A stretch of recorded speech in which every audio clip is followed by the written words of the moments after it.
जय हिंद दोस्तों। एक बार पुनः स्वागत करता हूं आपका आपके अपने चैनल स्टडी विद विजय में। तो इससे पहले मैं आपको बता चुका हूं संधि के 3 भेद होते हैं, जिसमें स्वर संधि के बारे में हमने पूरी चर्चा कर ली है। आज हम व्यंजन संधि को पढ़ने जा रहे हैं। तो देखते हैं क्या है ये व्यंजन संधि। चलिए देखते हैं। व्यंजन वर्ण के साथ, देखो इससे पहले हमने स्वर संधि बताया था। तो स्वर संधि क्या होता है? जब स्वर वर्ण का मेल स्वर वर्ण के साथ हो और कोई विकार उत्पन्न हो तो उसे कहते हैं स्वर संधि। मगर व्यंजन संधि में ये होता है कि अगर किसी व्यंजन वर्ण के साथ स्वर वर्ण, या तो व्यंजन वर्ण के साथ स्वर वर्ण हो सकता है, या स्वर वर्ण के साथ व्यंजन वर्ण, अथवा व्यंजन वर्ण के साथ व्यंजन वर्ण के मेल से जो विकार उत्पन्न होता है उसे व्यंजन संधि कहते हैं। उसे व्यंजन संधि कहते हैं। तो क्या क्या होगा इसमें? उत धन हार, उद्धार, सत धन जन, सज्जन। इस तरीके से ये क्या है? देखो, उत धन हार, इसका अंतिम वर्ण जो पहला वाला शब्द है, इसका अंतिम वर्ण हमें देखना होता है, और जो द्वितीय शब्द है इसका प्रथम वर्ण हमें देखना होता है। वर्ण विच्छेद इसी दिन के लिए सिखाए मैंने आपको। ये संधि में ही सबसे ज्यादा वर्ण विच्छेद काम आने हैं, तो ध्यान दो। देखो, इसका अंतिम वर्ण है त, हलंत के साथ लगा है तो अ नहीं होगा, त होगा। मगर हमने इसका अब देखना है प्रथम वर्ण, तो इसका प्रथम वर्ण होगा ह। याद करो आप इसका वर्ण विच्छेद कैसे लिखोगे। तो वर्ण विच्छेद अगर आपको आ जाए तो फिर आप भली भांति समझ सकते हो कि इसे कैसे लिखा जाएगा और इसका पहला वर्ण क्या है। इसके बाद देखते हैं। देखो, तो इस तरीके से ये व्यंजन का मेल व्यंजन से हो रहा है, तो ये है व्यंजन संधि। यहां भी सत में त का मेल ज से हो रहा है, तो ये भी व्यंजन संधि है। इसके बाद देखते हैं। देखो, व्यंजन शब्द ये जो है ना, ये जिसमें हलंत लगा है, यही व्यंजन का वास्तविक रूप होता है। ये क के नीचे हलंत, ग के नीचे हलंत, और ख के नीचे हलंत, ये सब यही वास्तविक रूप होता है व्यंजन का। शुद्ध रूप, ठीक है, यानी कि वास्तविक रूप हलंत वाला रूप ही होता है। इसके बाद अब देखते हैं व्यंजन संधि के क्या क्या नियम होते हैं। देखो, कुछ कुछ नियम होते हैं व्यंजन संधि के, उन्हें हम भली भांति समझ लेंगे। बड़े प्यार से मैं बड़े अच्छे तरीके से आपको समझाऊंगा कि ये कौन कौन से नियम होते हैं, बस आप ध्यान दीजिए। देखते हैं। तो व्यंजन संधि के नियम: वर्ग के पहले वर्ण का तीसरे वर्ण में परिवर्तन, यानी कि जो वर्गीय व्यंजन होते हैं उनका जो पहला वर्ण है वो तीसरे वर्ण में परिवर्तित हो जाएगा। वर्गीय व्यंजन कौन कौन से होते हैं, कितने होते हैं? तो वर्गीय व्यंजन 25 होते हैं, जिन्हें हम स्पर्श व्यंजन भी कहते हैं, क से लेके म तक। तो इसमें 5 वर्ग होते हैं: क वर्ग, च वर्ग, ट वर्ग, त वर्ग और प वर्ग। हर वर्ग में 5 5 व्यंजन होते हैं, तो कुल मिला के 5 पीछे 25 व्यंजन होते हैं, जिन्हें स्पर्श व्यंजन भी कहते हैं, वर्गीय व्यंजन भी कहते हैं। उन्हीं की मैं चर्चा कर रहा हूं कि वर्ग के पहले वर्ण कौन कौन से होंगे। पहले वर्ण यही हो सकते हैं: क, च, ट, त, प। तो ये जो 5 वर्ण हैं, अगर इनका मेल किसी स्वर से अथवा किसी वर्ग के तीसरे कौन कौन से हो सकते हैं? ग, ज, ड, द, ब। इनसे अगर इनका मेल हो रहा है, या घ, झ, ढ, ध, भ, इनके साथ मेल हो रहा है, अथवा अंतस्थ व्यंजन, याद करिए कौन कौन से होते हैं अंतस्थ व्यंजन। मैंने बताया था य, र, ल, व अंतस्थ व्यंजन होते हैं। इन्हीं को अर्ध स्वर भी कहते हैं, जिसमें कि य और व को प्राथमिकता दी जाती है। तो ये सब याद करते हुए चलो। तो अंतस्थ व्यंजन से होने पर वर्ग का पहला वर्ण अपने ही वर्ग के तीसरे वर्ण यानी कि परिवर्तित क्या होगा? ये परिवर्तित होंगे। किस में परिवर्तित होंगे? ये परिवर्तित होंगे अपने ही वर्ग के तीसरे वर्ण में। क क का क के वर्ग का तीसरा वर्ण क्या होता है? पहले तो ये क वर्ग में है, ठीक है, खुद के ही नाम पर इसका वर्ग होता है क वर्ग, जिसमें कि 5 वर्ण होते हैं। तो क ख ग, तीसरे नंबर पर ग आ रहा है, तो इसका ये तीसरा वर्ण कहलाएगा। इसी तरीके से च, छ, ज, तो ज इसका तीसरा वर्ण है इसके वर्ग का। इस तरीके से होता है। तो देखते हैं। देखो, दिक देखिए, तो कुछ उदाहरण इसके समझाता हूं मैं आपको देखो दिक धन गज बराबर दिग्गज, कैसे हुआ ये?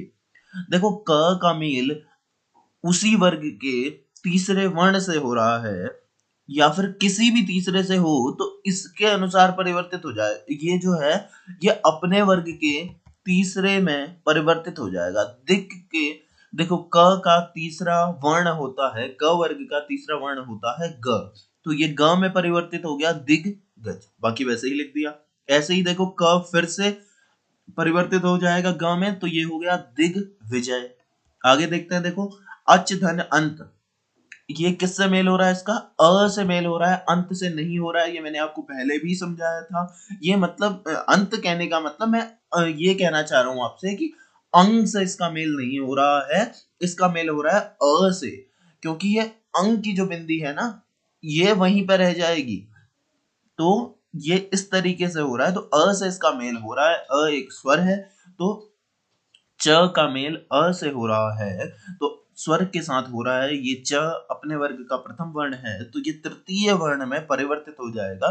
च वर्ग का तृतीय वर्ण होता है ज, तो ये बना अ ज, आधा ही रहेगा, जिसको ये अ पूरा कर देगा तो ये हो गया अजंत। इसी तरीके से देखिए सट धन आनन, ट को पूरा करता है आ, ये ट यहां पर ये क्या है? ये स्वर है, ट का मेल स्वर से हो रहा है, ये ट अपने वर्ग का प्रथम वर्ण है, तो ये तृतीय वर्ण में परिवर्तित हो जाएगा, तृतीय वर्ण होता है ड, तो ये बन गया सडानन। इसी तरीके से भगवत भजन, ये बन जाएगा भगवत भजन। सत धन भावना, तो ये सद्भावना बन जाएगा, साफ से नहीं दिख रहा है, इसे देख लीजिएगा एक बार, वरना मैं बोल दे रहा हूं सद्भावना। इसके बाद अप धन ब, अप धन ज, तो ये बन जाएगा प परिवर्तित हो जाएगा अपने वर्ग के तीसरे वर्ण में, तो ये बन जाएगा अब्ज। तो इस तरीके से इन्हें करने की कोशिश कीजिएगा सभी को, ठीक है। अगला नियम मैं आपको बताता हूं, वर्ग के पहले वर्ण का पांचवें वर्ण में परिवर्तन। हाँ एक बात आपको बता दूं, मैंने लिंक डिस्क्रिप्शन बॉक्स में डाल दिया था टेलीग्राम चैनल का, तो आप वहां लिंक में क्लिक करके आप टेलीग्राम चैनल को ज्वाइन कर सकते हैं, और ये सारे नोट्स जिनसे मैं आपको पढ़ा रहा हूं, ये सारे के सारे नोट्स आपको वहां पर अवेलेबल हो जाएंगे। देखते हैं वर्ग के पहले वर्ण का पांचवें वर्ण में परिवर्तन कब होता है? ये वर्ग का पहला वर्ण पांचवें वर्ण में परिवर्तित, देखते हैं इसके बारे में। यदि किसी वर्ग के पहले वर्ण, पहला वर्ण कौन सा है? क च ट त प, यही होंगे। का मेल, का मेल किसी अनुनासिक वर्ण, अनुनासिक वर्ण कौन कौन से होते हैं? अनुनासिक वर्ण होते हैं जिन्हें पंचमाक्षर कहते हैं। अब पंचमाक्षर किसे कहते हैं? पंचमाक्षर वो होते हैं जो वर्गीय व्यंजनों में पांचवें नंबर पर आते हैं। तो कौन कौन से होते हैं ये? क ख ग घ अंग, अंग कहते हैं ना, अंग पांचवें नंबर पर आ रहा है, तो कौन सा होगा? अंग।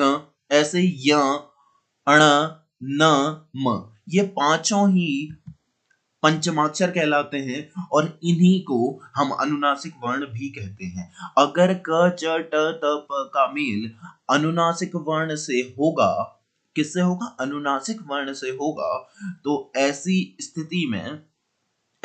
स्थिति में ये प्रथम वर्ण, प्रथम वर्ण परिवर्तित हो जाएगा अपने ही वर्ण के पांचवें वर्ण में, अपने ही वर्ग के पांचवें वर्ण में परिवर्तित होगा ये।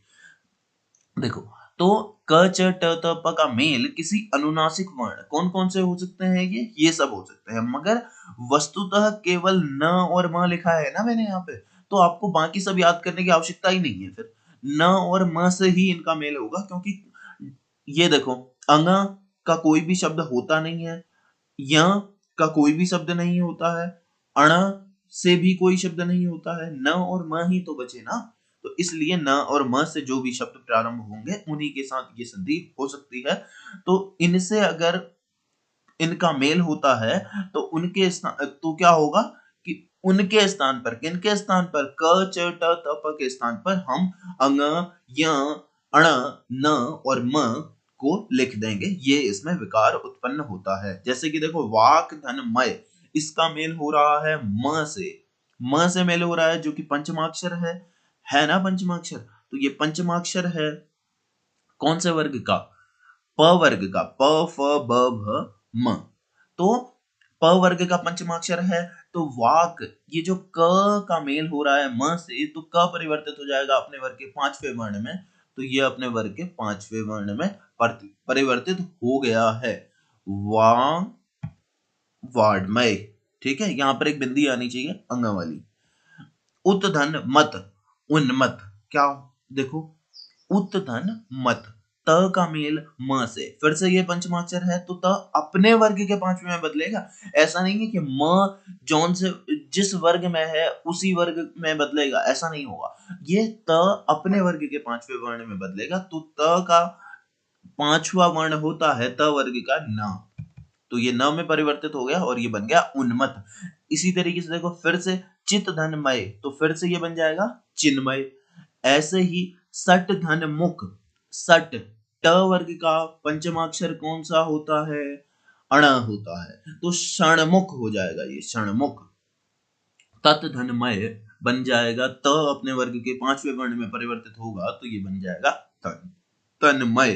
इसी तरीके से जगतनाथ बन गया जगतनाथ, यहाँ पे गलत हुआ है, ये होना चाहिए जगतनाथ, ये जगन्नाथ, ठीक है, ये त नहीं आएगा, जगन्नाथ होगा ये।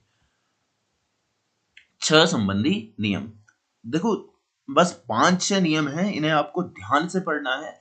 इसके बाद व्यंजन संधि में परेशानी बहुत ज्यादा आपको नहीं आएगी। अगर आप इनकी प्रैक्टिस कर लोगे फिर तो बहुत ज्यादा क्या, बिल्कुल भी आपको परेशानी नहीं आएगी। और इस वीडियो को आपने लास्ट तक देखना है, इसके बाद नोट्स पढ़ने हैं अच्छे से, ठीक है।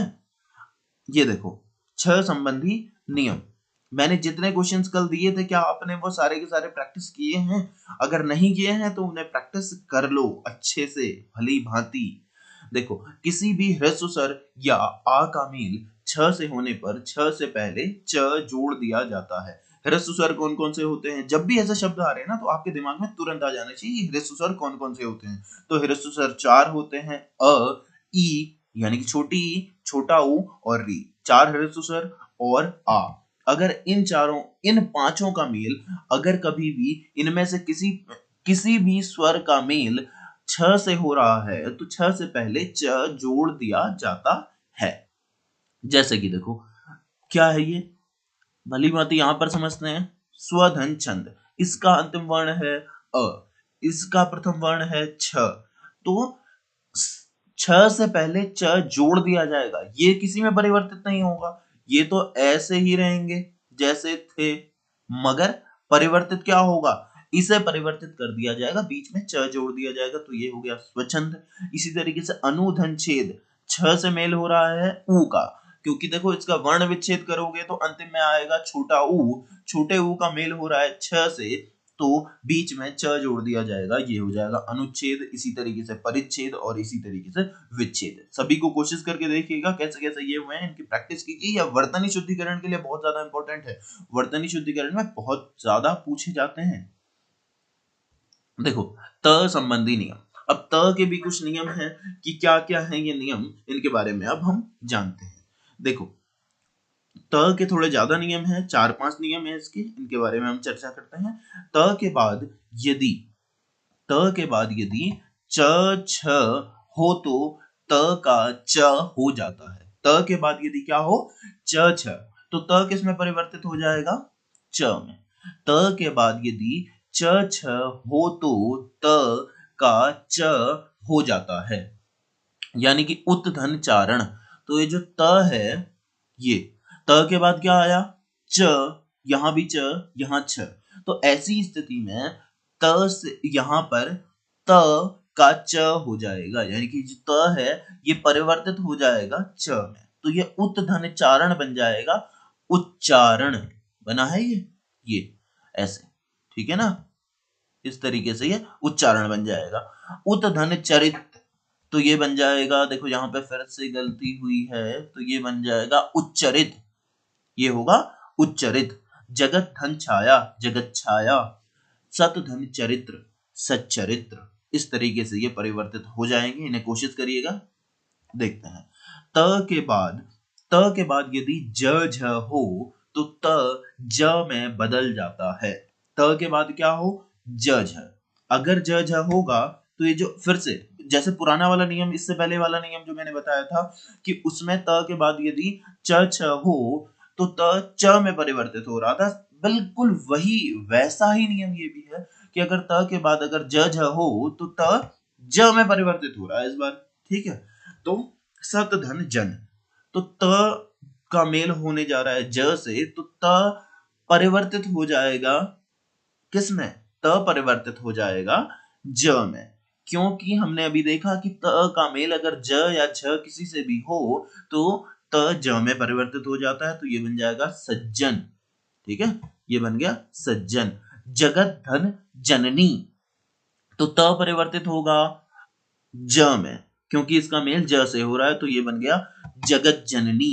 इसी तरीके से विपद धन जाल बन जाएगा विपज्जाल। उत धन ज्वल, ये उत धन ज्वल, इसको स्टार मार्क लगा लो, ये बहुत ज्यादा आता है, संधि में बहुत ज्यादा नहीं आता है, मगर ये वर्तनी शुद्धिकरण में बिल्कुल पूछा ही पूछा जाता है। ये देखो उज्जवल, ये उज्जवल में दोनों ही ज आधे होते हैं। अब आपको यहां से समझ में आएगा कि ये आधे क्यों होते हैं। उत का मेल हुआ है, उत एक उपसर्ग है जिसका मेल हुआ है ज्वल से, तो त परिवर्तित हुआ ज में, तो ये आधे ही ज में परिवर्तित होगा, क्योंकि इसमें तो कुछ स्वर है ही नहीं। अगर स्वर होता तो फिर तो ये संधि ही परिवर्तित हो जाती। तो ये इसका मेल हो रहा है ज से, तो उत त परिवर्तित हुआ ज में, तो ये बन गया उज्जवल। इस तरीके से होता है ये शब्द।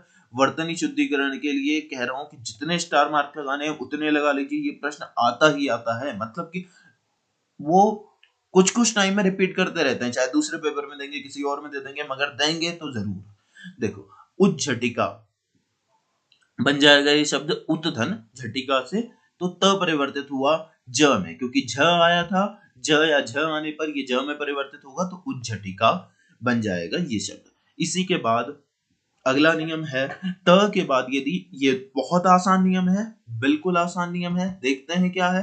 त के बाद यदि ट ड और ल हो तो त क्रमशः ट में परिवर्तित हो जाएगा, या फिर ड होगा तो ड में और ल होगा तो ल में। मतलब कि अगर त के बाद त का मेल अगर ट से हो रहा है, ड से हो रहा है, ल से हो रहा है, तो त उसी परिस्थिति में ट से परिवर्तित हो जाएगा। जब ट से हो रहा है, जब ड से हो रहा है तो ड में परिवर्तित हो जाएगा, जब ल से मेल हो रहा है तो ल में परिवर्तित हो जाएगा। देखो वृहत धन टीका, त का मेल ट से हो रहा है तो त ट में परिवर्तित होगा और ये बन जाएगा वृहत टीका। तत धन लीन, तो ये त परिवर्तित होगा ल में, त परिवर्तित होगा ल में और ये बन जाएगा तल्लीन। ठीक है, इसी तरीके से उत धन लास, तो ये बन गया उल्लास, त परिवर्तित हुआ ल में, बना उल्लास। त त धन लेख, उत धन लेख, मतलब त का मेल होने जा रहा है ल से, तो त परिवर्तित होगा ल में और ये बन गया उल्लेख। तो इस तरीके से ये शब्द हैं। अब एक चीज मुझे यहाँ पे ये बता दीजिए कि ये शब्द वर्णमाला में भी मैंने एक बार आपको बताए थे, जब वर्णमाला पूरी हुई थी तो अंतिम में मैंने कुछ शब्द बताए थे कि इन्हें हम क्या कहते हैं, द्वित्व व्यंजन, यानी कि ऐसे, या द्वित्व शब्द, ऐसे शब्द, ऐसे व्यंजन जो लगातार आए हों किसी शब्द में। तो यहाँ पर आए हैं ना ये तल्लीन, उल्लास, ल और ल दो बार आया है लगातार, ल और ल यहाँ भी ट और ट लगातार आया है, तो इस तरीके से ये शब्द जो हैं इन्हें द्वित्व व्यंजन भी कहते हैं। आगे देखते हैं, त के बाद यदि श हो, त के बाद यदि श हो तो त का च और श का छ हो जाता है। ये देखिए, त के बाद यदि श हो, श, श कौन सा, ये तालव्य श हो, तो त का च और श छ हो जाता है। मिसाइल लिखा है ना मैंने यहाँ पे, मिसाइल का मतलब यहाँ पे ये था कि मैं आपको कॉन्सेप्ट एक समझाना चाह रहा हूँ।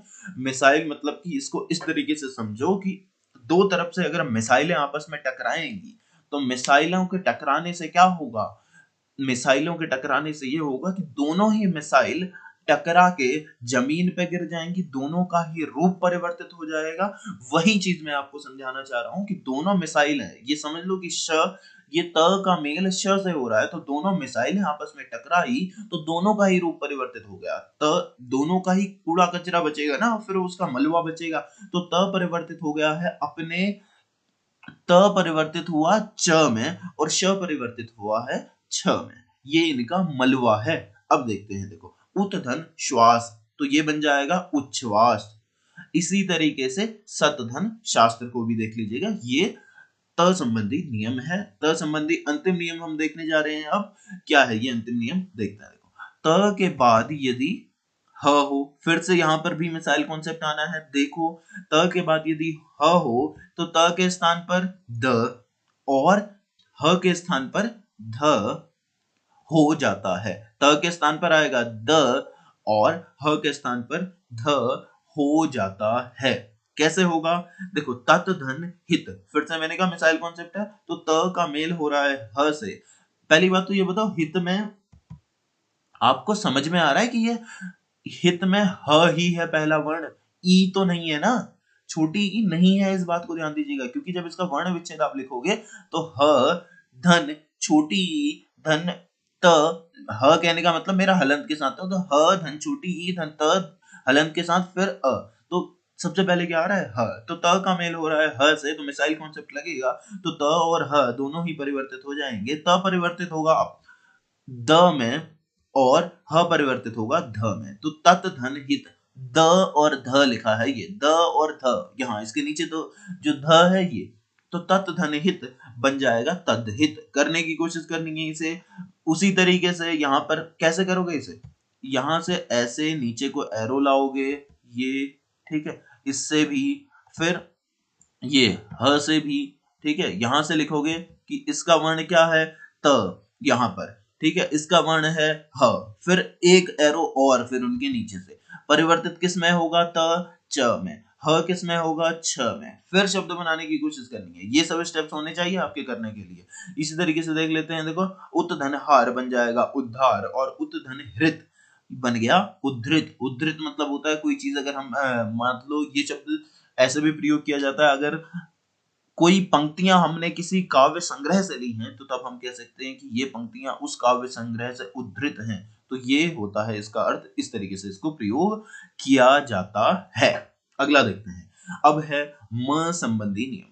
क्या है ये म संबंधी नियम, म संबंधी नियम काफी आसान है, इसके बारे में भी चर्चा कर लेते हैं। देखो यदि म का मेल यदि किससे, क से लेके म तक किसी भी व्यंजन वर्ग से होने पर म उसी वर्ग के पंचमाक्षर में बदल जाता है, उस वर्ग के पंचमाक्षर में बदल जाएगा। देखो म का मेल क से म तक किसी भी व्यंजन वर्ग में होने पर म उसी वर्ग के पंचमाक्षर में बदल जाता है। पहले तो ये बताओ क से लेके म तक के वर्णों को क्या कहते हैं, तो इन्हें कहते हैं स्पर्श व्यंजन, और इन्हीं को वर्गीय व्यंजन भी कहते हैं। इनकी संख्या 25 होती है। इनसे अगर इनका मेल होगा तो म पंचमाक्षर में बदल जाएगा। वस्तुतः यह पंचमाक्षर अंतिम में अनुस्वार में ही बदल जाता है। कैसे बदलता है अभी मैं आपको ये करके दिखाता हूं कैसे ये होता है। एक मिनट,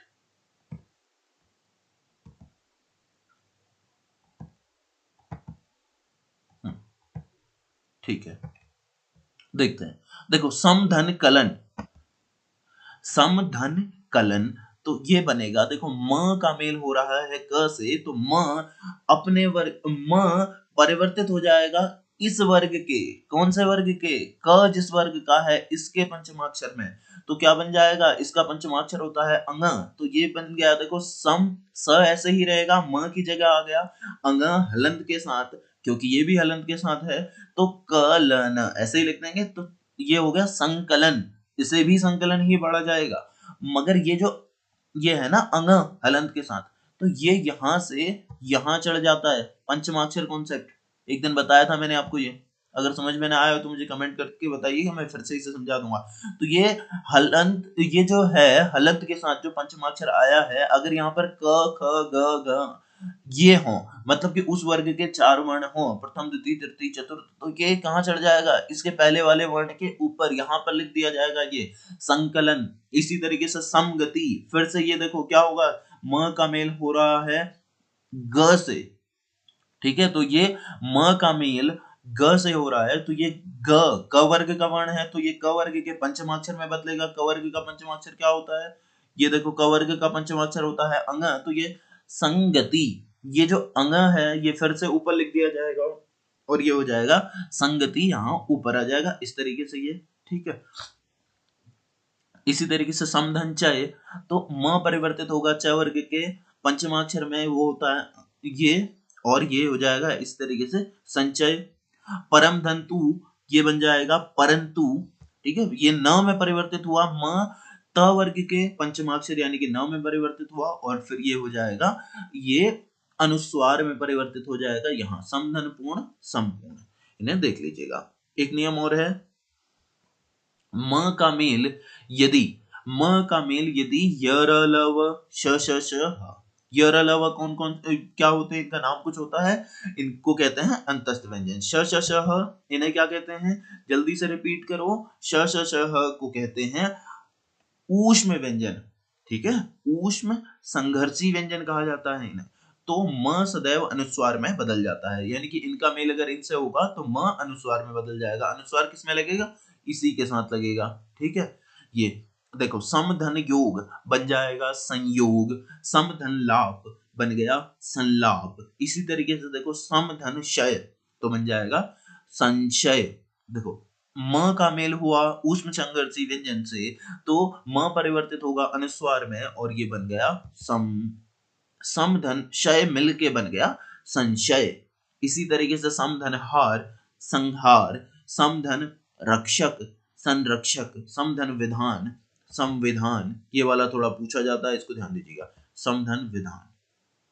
इसका वर्ण विच्छेद करने, इसका संधि विच्छेद करने को पूछा जा सकता है कि इसको हम कैसे तोड़ेंगे, तो ये बताना है। समधन सार बन जाता है संसार। इसके बाद देखो, म के बाद म आने पर कोई भी परिवर्तन नहीं होता है, ये एक नियम मैंने यहाँ पे लिखा है।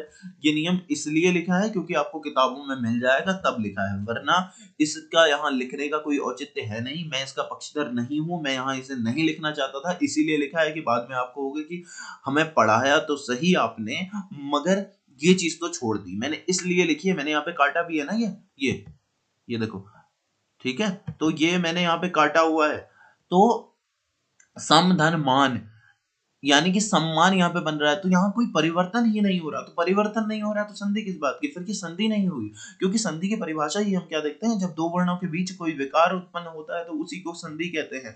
मगर यहाँ तो कोई विकार उत्पन्न ही नहीं हो रहा, तो विकार उत्पन्न नहीं हो रहा तो किस बात की संधि, संधि नहीं होनी चाहिए, मगर फिर भी पेपर में पूछ ली जाती है, तो फिर कुछ नहीं किया जा सकता।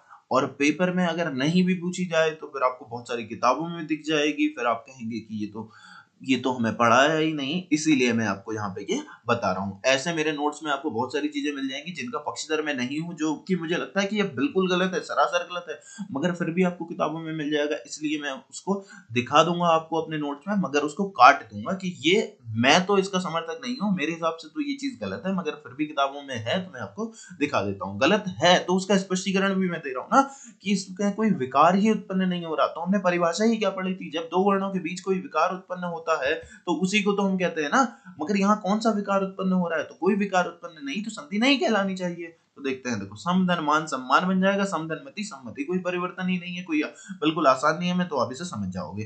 देखो, अंतिम नियम हम पढ़ने जा रहे हैं, स संबंधी नियम। स से संबंधी कौन सा नियम होता है, स से पहले आ से भिन्न स्वर हो तो स श हो जाता है। स से पहले अगर क्या हो, आ से भिन्न स्वर, स से पहले अगर आ से भिन्न स्वर हो तो स श हो जाता है। अ से भिन्न स्वर कौन कौन से हो सकते हैं, तो नौ स्वर हो सकते हैं जो अ से भिन्न हो। देखो, ये स है, इससे पहले कौन सा स्वर है, ई, छोटी ई है ना, इसका वर्ण विच्छेद करोगे तो व हलंत धन छोटी ई, तो ई का मेल हो रहा है स से, तो ये बनेगा विषम। ऊ का मेल स से हो रहा है, स से पहले छोटा ऊ है, भिन्न स्वर आया है, अ से भिन्न स्वर है, तो ये बन जाएगा सुषमा। इसी तरीके से विषाद बनेगा ये, ठीक है, वी धन साध बराबर विषाद।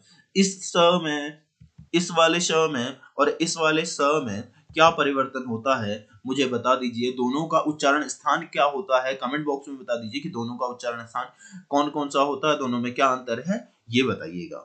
ठीक है, तो आज के लिए सिर्फ इतना ही करते हैं। व्यंजन संधि पर अपने टॉपिक को फिनिश करते हैं। इसके बाद एक विसर्ग संधि बचा है जो कि मैंने आपको कराना है। ये देखिए इसके नोट्स तैयार हैं, बस कल आपको इसकी वीडियो मिल जाएगी। आप इन्हें देखते रहिए और प्रैक्टिस करते रहिए अच्छे से।